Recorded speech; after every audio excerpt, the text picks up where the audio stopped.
Folks, I hope that you saw and heard President Biden's talk to the nation last night, in which he made an urgent plea for aid to both Israel and Ukraine, as well as expressing his full-bodied support for Israel in its fight against Hamas and other forms of terrorism.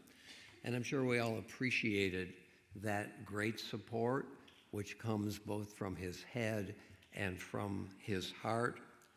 Of course, the fact there are also real political ideas and impulses behind this support does not diminish the intensity and the honesty of that support itself. And as you probably heard, he also recognized the need to undermine, if not to demolish, the Hamas leadership so that they can never perpetuate and perpetrate the atrocities that they did against Israel on October the 7th, while also strongly supporting the need for humanitarian aid to innocent Palestinians in the Gaza. And he said also that he emphasized to Prime Minister Benjamin Netanyahu that Israel not react to the Gaza situation with its heart, but with its head. Yes, of course, the desire to strike back massively, comprehensively, hard is understandable, but acts of revenge will only bring more violence in its train and continue the cycle of violence that so often stains and scars that region. So I want to ask this evening, what does responding with our heads mean? What would it mean to do so? I want to begin my remarks with the idea that, and this is what President Biden also suggested, that this is not only a fraught moment in the history of the region, but it's also an inflection point in the Middle East. And what is an inflection point? It's a moment of potentially significant change. It's a possible turning point with a variety of possibilities. And I too believe that this particular moment is an inflection point, a rare opportunity to make major changes in the landscape of the Middle East. The Middle East at this point is characterized by two prominent realities. One of them right up against the news of the day, and one of them, to some degree, having receded in the light of the hostilities. The first reality is that the region is on fire. It's a conflagration. And we can see from the reaction to the destruction of the hospital in Gaza, with the Arab street reacting with such violence and such rage, that even though that allegation proved very quickly to be false, the Middle East is a tinderbox, and all it takes is one small little flame to kindle it and to wreak its destruction upon the inhabitants. That's the first reality. The second reality, which is now to be recalled from having receded from the news, but which is a deep reality nevertheless, are the Abraham Accords that were facilitated by the Trump administration between Israel and the Arab states, the states of the United Arab Emirates and Bahrain, the Abraham Accords. These accords have already created a kind of partnership, a pragmatic partnership, which emboldens each to pursue its own economic interests out of a partnership. And from this it becomes a growing connection among those various entities. If you will, a growing normalization in the Middle East. Which of these two realities prevails? The conflagration or the coming together to some degree of hitherto enemy parties depends upon what happens next. We also know that Saudi Arabia, Israel, and the United States have been holding a series of conversations about ways to further cooperation among these parties. Imagine if Saudi Arabia and Israel were to be able to engage in cooperative ventures in ways that the UAE and Israel are beginning to do.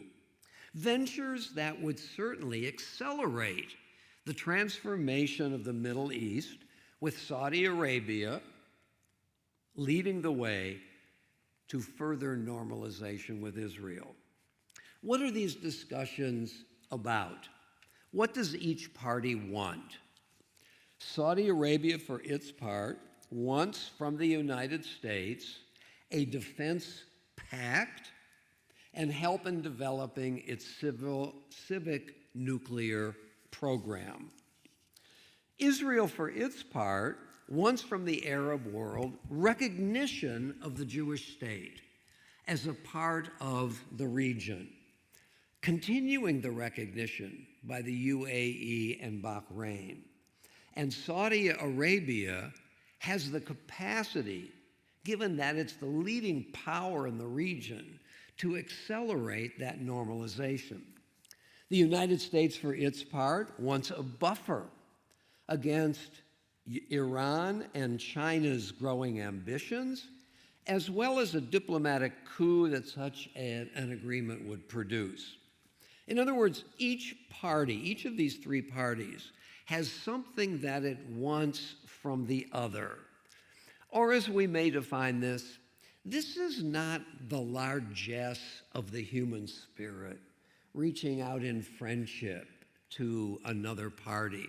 This is enlightened self-interest, which is a more modest foundation, but more powerful in its possibilities.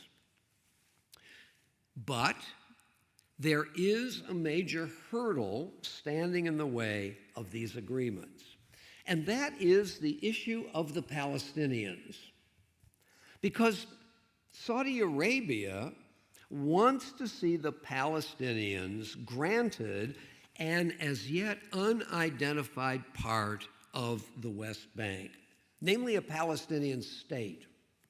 And Mohammed bin Salman, the crown prince of Saudi Arabia, has vowed to work with the Israeli government, no matter who is in power, on a larger agreement among the parties, as long as the deal pays close attention to the needs of the Palestinians.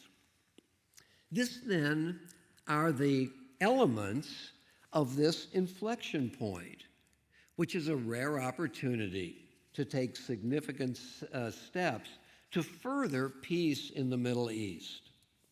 With Hamas destroyed, which Israel vows to do, and which Israel ought to do, Israel and the Arab world could make an attempt to turn to another source of Palestinian leadership, Fatah, under Mohammed Abbas, primarily in the West Bank.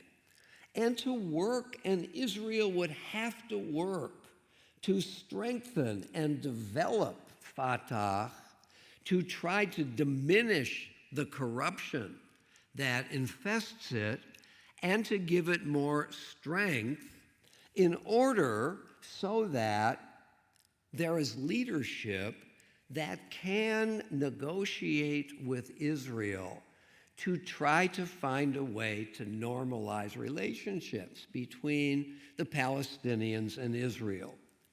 And this, I believe, could work, and part of it is the weakening, the destruction of Hamas creating a vacuum among the Palestinian leadership, which may lead to an emboldenment of the Fatah wing. But clearly, the Hamas outrage has stalled these talks and these conversations, as the Arab world finds itself currently unable to move forward at this point, symbolized by the cancellation of the conversation with Biden by the King of Jordan. And it seems to me this is a crucial point, Israel must not act out of its justified outrage. It must not seek a kind of revenge which would further inflame the Middle East and end the chances in the near term of any opportunity to reopen the talks, which have been underway. And so Israel must keep in mind, I believe, among other factors, that we are at a crucial moment in the region and that restraint must rule the day, making policy with the head and not with the heart. Though again, Hamas has to be obliterated so that they can never again engage in that scourge. Because one of the aims of the Hamas atrocity, and here, though Hamas acted barbarically, there was a method to its madness, it seems to me. That one of its primary aims of this atrocity was to goad Israel into precisely a massive and destructive assault on Gaza, to goad Israel into killing many innocent Palestinians, and thereby to completely subvert and undermine any chance of continuation of talks between Israel, the United States, and Saudi Arabia. If this scenario happens, if Israel engages in a devastating ground war, given Hamas's goal in what it did, Hamas will have won the war. Their war aim will have been achieved. These triliteral talks and the agreements that can emerge from them must be able to continue. Now, at this point, I'm going to make a comment which will undoubtedly not surprise any person in this room. And that is that I believe that the Torah portion for this week, Parshat Noach, can illuminate this situation. Keep your eye on me now. So this portion is Noah, the second portion in the Torah. What is the first portion? Bereshit. What happens in the first portion? In chapter 1, the world is created by a God who speaks the world calmly into being, and thereby creating the structure and the elements of our universe. The world that is created is an orderly and purposeful world with Shabbat, rest, peace as its climax, and with a greatly endowed humanity as the second to the last element created.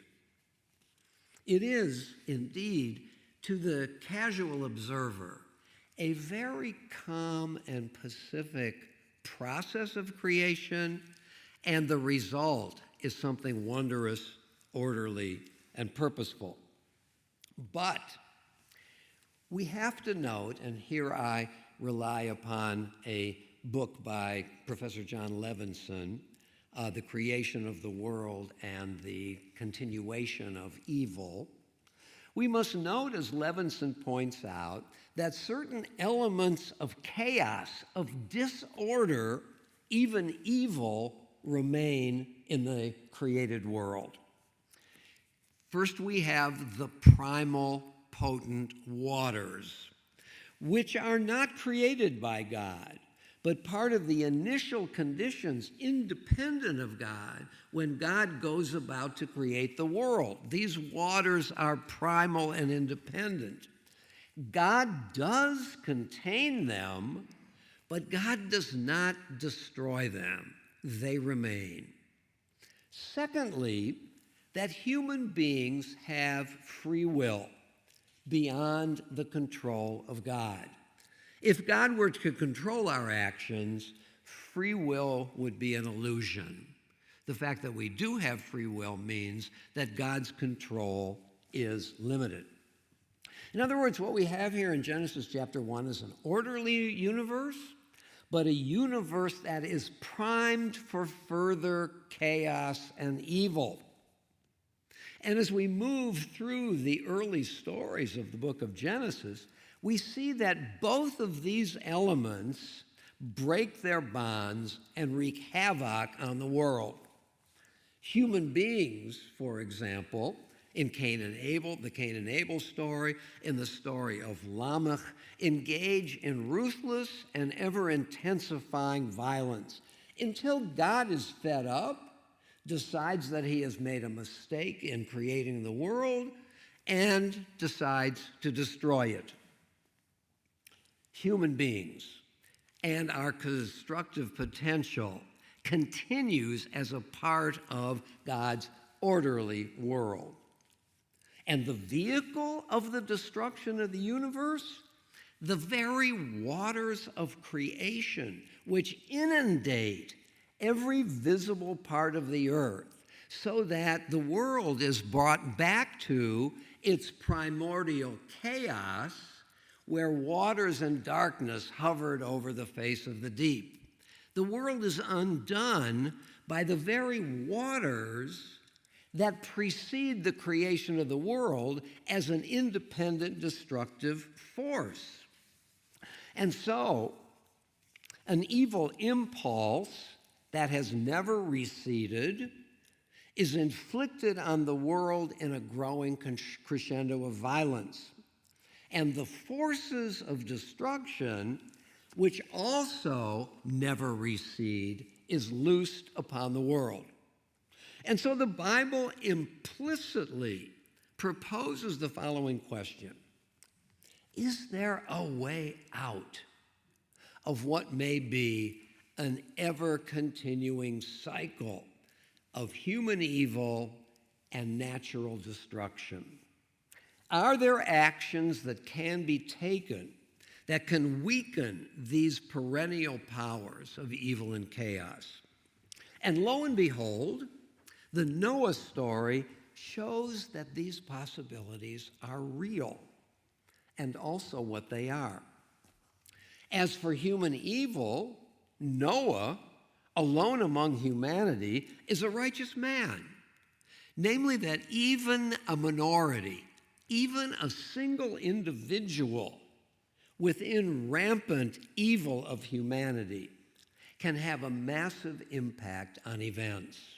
Human beings can act evilly, but they also can act righteously, and all by one's self. And it is because of Noah's very righteousness that God decides not to give up on the world. At the end of the flood story, the biblical author introduces something new: the idea of covenant, albeit in a way that awaits much further development as the biblical narrative proceeds. But the idea of covenant is an innovation. What is it? What is covenant? A covenant establishes connection between one entity and another. It can be unilateral or it can be bilateral, and the Bible features both. That is, covenant can be primarily a promise of one party to the other, or it can be an agreement between two parties acting mutually. But covenant, in both senses, creates relationship, a relationship that binds one of the elements to the other, or both to each. Covenants, in other words, create obligations. I have an obligation with my bank. They will allow me to stay in my home, and I will agree to pay the mortgage. I don't love my banker, but the covenant establishes a connection between us which has clear terms of mutuality. Covenant produces obligations, and covenants acknowledge rights. In other words, covenants reflect the fact that one party acknowledges the reality and the substance of the other. Covenants, in other words, allow parties to look beyond their own particular needs and into the needs and possibilities of the other. And it is relationship, and potentially mutual relationship, that enters the picture here. And that at this crucial moment in the human drama holds out the promise of a better future. And this is where our Torah portion, it seems to me, offers a way out of the 100-plus year Middle Eastern quagmire. And that way is represented by those very talks among the United States and Saudi Arabia and Israel. Hitherto enemies, at least Saudi Arabia and Israel, now willing to talk to one another. And like my relationship with my banker, that I follow the terms of the relation just doesn't mean that I have any personal affection toward him. Affection is not required in a covenantal relationship. Talks animated by a newly found affection for one another is not the case, but rather need, mutual need, for which each party has something to offer the other. And this is where the promise of this inflection point in the current Middle East situation must take priority. For it is a rare opportunity that may not come again for decades, which the hot impulses of anger and rage and revenge must not be allowed to subvert. Too much is at stake. And so I want to conclude my remarks with two admonitions. First, that Israel specifically, which has much to gain from possible accords with Saudi Arabia, not the least of which is normalization in the region, an impulse that has already sprung to life in some arenas, that Israel not act in a way that undermines those possibilities, while also being sure that Hamas never again has a chance to massacre Israelis or to undermine the progress between Israel and its neighbors. And the second admonition is applied to the three parties, that Israel and the United States and Saudi Arabia together will not allow these terrible acts and this awful situation, will not allow the progress toward rapprochement to diminish, to weaken, and to miss the opportunity that this inflection point offers the region.